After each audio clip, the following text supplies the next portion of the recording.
आइए दोस्तों जानते हैं आज के मुख्य समाचार की काम की बड़ी खबरों को। लेकिन इससे पहले आपसे एक छोटी सी गुजारिश है कि इस वीडियो को लाइक करने के साथ में चैनल को सब्सक्राइब करना बिल्कुल भी मत भूलिएगा, ताकि आपको सबसे पहले काम की खबरों की जानकारी मिलती रहेगी। आज की पहली खबर है, बुखार जुकाम की दवा खरीदने वालों का रिकॉर्ड रखेंगे मेडिकल स्टोर, राज्य सरकारों का आदेश। जी हाँ दोस्तों, देश में फैली चीनी बीमारी के मरीजों पर नजर रखने के लिए देश के 4 राज्यों ने मेडिकल स्टोर को बुखार सर्दी जुकाम की दवा खरीदने वालों के रिकॉर्ड रखने के आदेश दिए और इसके तहत दवा दुकानदारों को ग्राहक का नाम, पता, मोबाइल नंबर नोट करना होगा।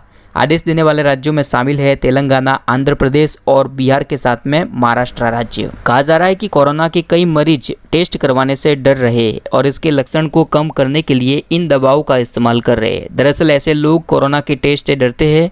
उन्हें लगता है कि पॉजिटिव पाए जाने पर उन्हें कम से कम 2 हफ्ते के लिए अस्पतालों में रहना पड़ सकता है या फिर उन्हें क्वारंटाइन में भेजा जा सकता है, और इसी डर की वजह से वे पैरासीटामोल या फिर सर्दी जुकाम की आम दवाएं ले रहे हैं। दरअसल अंग्रेजी अखबार द इंडियन एक्सप्रेस के मुताबिक तेलंगाना में ऐसे मामले भी सामने आए जहां पर लोग खुद ब खुद बुखार की दवा खाकर अपने लक्षणों को कम करने की कोशिश कर रहे थे, लेकिन जब उनका कोरोना टेस्ट किया गया तो उनकी रिपोर्ट पॉजिटिव पाई गई थी। और इन्हीं सब बातों को ध्यान में रखते हुए देश के इन 4 राज्यों ने मेडिकल स्टोर पर आम सर्दी, बुखार या फिर जुकाम की दवा खरीदने वालों के रिकॉर्ड रखने के आदेश दिए हैं। अगली खबर है, 20 अप्रैल से देश में ये सेवाएं फिर से हो जाएगी शुरू, देखिए लिस्ट। जी हाँ दोस्तों, इस बीमारी के प्रकोप के चलते 3 मई तक के लिए लगाए गए लॉकडाउन के बीच केंद्र सरकार 20 अप्रैल से कई सेवाओं को फिर से खोलने जा रही है। दरअसल 20 अप्रैल से देश के कई राज्यों में कई सेक्टर में काम शुरू हो जाएगा और इसको लेकर सरकार ने भी एडवाइजरी जारी की है। बता दें कि चिकित्सा उपकरण, IT हार्डवेयर, खनन, जूट उद्योग से जुड़ी कंपनियों में उत्पादन शुरू होगा। किराना, राशन की दुकानें, फल सब्जी के ठेले, साफ सफाई का कामकाज, पोल्ट्री, मीट, मछली और चारा बेचने वालों की दुकानें खोलने की छूट मिलेगी। बता दें कि सरकारी गतिविधियों के लिए काम करने वाले डेटा, कॉल सेंटर और IT सेवा वाले दफ्तर खुलेंगे। साथ ही में electrician, plumber, motor mechanic, carpenter, courier, DTH और केबल सेवा देने वाली कंपनियां भी खोली जाएगी। और इसी के साथ में खेती से जुड़ी हुई गतिविधियां भी चालू रहेगी। लेकिन आपको बता दें कि देश के कई राज्य जो कि ऑरेंज या फिर रेड अलर्ट में हैं, जहां पर इस बीमारी के मरीजों की संख्या ज्यादा है, वहां की राज्य सरकारों ने अभी भी अति आवश्यक वस्तुओं को छोड़कर बाकी सभी चीजों पर पाबंदी लगा के रखी हुई है। जैसा कि आप अरविंद केजरीवाल का बयान देख सकते हैं। अरविंद केजरीवाल का ऐलान है कि दिल्ली में 20 अप्रैल से लॉकडाउन में कोई छूट नहीं मिलेगी, 27 अप्रैल को होगी समीक्षा। जी हाँ दोस्तों, दिल्ली के मुख्यमंत्री अरविंद केजरीवाल ने रविवार को प्रेस कॉन्फ्रेंस में कहा कि शनिवार को दिल्ली में इस बीमारी के 186 नए मामले सामने आए थे, जिसको देखकर ये लगता है कि यहाँ पर लॉकडाउन में छूट देने पर मामले और भी बढ़ सकते हैं। दिल्ली में बीते कुछ दिनों में ऐसे मामले भी सामने आए हैं जिसके अंदर मरीजों में इस बीमारी का एक भी लक्षण नहीं दिखा था, इसके बावजूद भी इनकी रिपोर्ट पॉजिटिव पाई गई थी। तो इस तरह की स्थिति को देखते हुए दिल्ली के CM ने यह साफ कह दिया है कि दिल्ली में 20 अप्रैल के बाद भी किसी भी तरह की छूट या फिर ढिलाई नहीं दी जाएगी। अगली खबर है, MHA की संशोधित गाइडलाइन, ई-कॉमर्स कंपनियां गैर जरूरी सामानों की नहीं कर सकेगी होम डिलीवरी। जी हाँ दोस्तों, गृह मंत्रालय ने यह साफ कर दिया है कि लॉकडाउन में गैर जरूरी सामानों की डिलीवरी बंद रहेगी। गृह मंत्रालय ने नोटिफिकेशन जारी करके कहा कि नॉन एसेंशियल गुड्स, यानी कि जो सामान अहम या फिर आवश्यक जरूरत के बाहर है, उनकी डिलीवरी लॉकडाउन के दौरान पूरी तरह से बंद रहेगी। बता दें कि प्रधानमंत्री नरेंद्र मोदी जी के द्वारा 20 अप्रैल से कुछ अहम चीजों में छूट देने की बात कही थी, जिसमें ई-कॉमर्स कंपनियां भी शामिल थी, जैसे कि Amazon, फ्लिपकार्ट।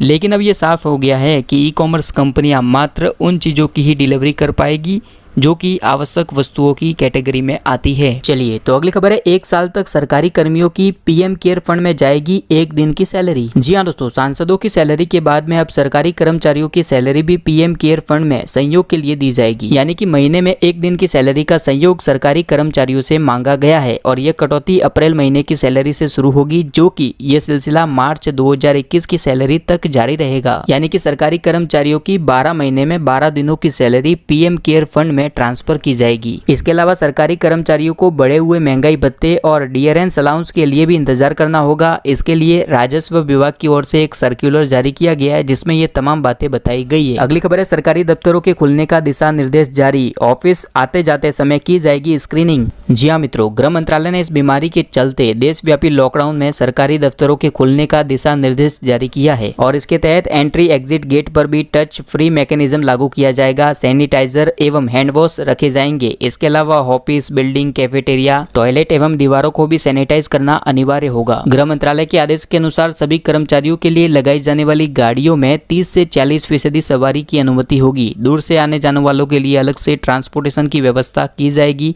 ऑफिस के सभी कर्मचारियों का मेडिकल इंश्योरेंस किया जाएगा।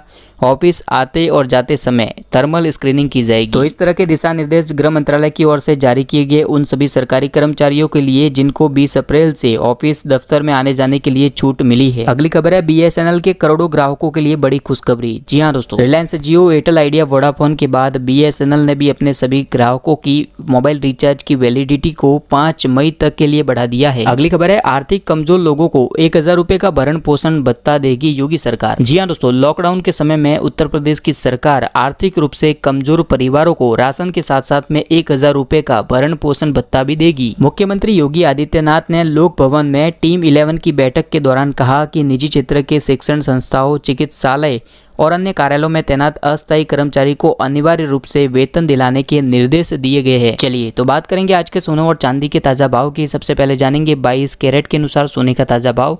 तो 1 ग्राम के अनुसार 4199 रुपये, 8 ग्राम के अनुसार 33,592 रुपये, प्रति 10 ग्राम के अनुसार 41,990 रुपये और 100 ग्राम के अनुसार 4,19,900 रुपये 22 कैरेट गोल्ड की कीमत चल रही है। वहीं दोस्तों बात करें 24 कैरेट के अनुसार सोने के दाम की, तो 1 ग्राम के अनुसार 4,456 रुपये, 8 ग्राम के अनुसार 35,648 रुपये, प्रति 10 ग्राम के अनुसार 44,560 रुपये और 100 ग्राम के अनुसार 4,45,600 रुपये 24 कैरेट गोल्ड की कीमत चल रही है। और इसी के साथ में भारत के बड़े शहरों में आज 22 कैरेट और 24 कैरेट के अनुसार सोने का भाव आप स्क्रीन के ऊपर देख सकते हैं। चेन्नई, मुंबई, नई दिल्ली, कोलकाता, बेंगलोर, हैदराबाद, केरल, पुणे, बड़ौदा, अहमदाबाद, जयपुर, लखनऊ, कोयम्बटूर, मदुरई, विजयवाड़ा, पटना, नागपुर, चंडीगढ़, सूरत, भुवनेश्वर, मैंगलोर, विशाखापट्टनम, नासिक और मैसूर की प्राइस स्क्रीन पर दी गई है। वही मित्रों बात करें चांदी के दाम की, तो प्रति किलोग्राम के अनुसार चांदी का भाव 41,160 रुपए पर पहुंच चुका है। आज का सामान्य ज्ञान का प्रश्न है कि सूर्य की किरण में कितने रंग होते हैं? इसका जवाब नीचे कमेंट करके बताइए और इस वीडियो को लाइक कीजिए। सही जवाब देने वाले विजेताओं को चुना जाएगा और उनके नाम गोल्डन इंडिया टीम की तरफ से रैंडमली प्रकाशित किए जाएंगे और उन्हें दिया जाएगा गोल्डन इंडिया टीम की तरफ से मोबाइल, टीवी, लैपटॉप, कंप्यूटर या फिर पेटीएम कैश। चलिए दोस्तों, तो आज के मुख्य समाचार की काम की खबरों में बस इतना ही। मिलते हैं अगली वीडियो में, तब तक के लिए इस वीडियो को लाइक करने के साथ में नीचे दिया गया सब्सक्राइब का बटन दबा दीजिए ताकि आपको सबसे पहले काम की खबरों की जानकारी ऐसे ही मिलती रहेगी।